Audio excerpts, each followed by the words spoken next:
ఒక్కసారి నిజం తెలుసుకోండి, సోషల్ మీడియా మీరు వాడేది ఉచిత యాప్ కాదు, అది మీ అటెన్షన్ అమ్మే బిజినెస్ మోడల్.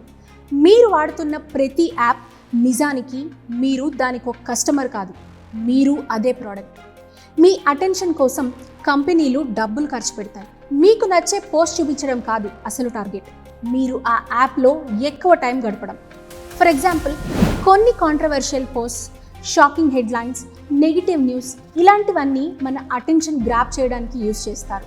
దీనిపై మనం రియాక్ట్ అవుతాం, కమెంట్ చేస్తాం, షేర్ చేస్తాం. అలా యాప్స్ మనల్ని ఎంగేజ్ చేస్తాయి. ఇంత ఎక్కువసేపు ఈ యాప్లో ఉంటే అంత ఎక్కువగా వాళ్ళకి లాభం. అందుకే మీరు చూసే ప్రతి కంటెంట్, మీరు లైక్ చేసే పోస్ట్, ఏ టైంలో ఏ యాప్ ఓపెన్ చేస్తున్నారో అన్నీ రికార్డ్ అవుతాయి. ఇది కేవలం సరదా కోసం కాదు, ఇది ఓ పెద్ద వ్యాపారం. ఆల్గారిథం మన అవసరాల కన్నా మన కామన్ వల్నరబిలిటీని బాగా అర్థం చేసుకుంది.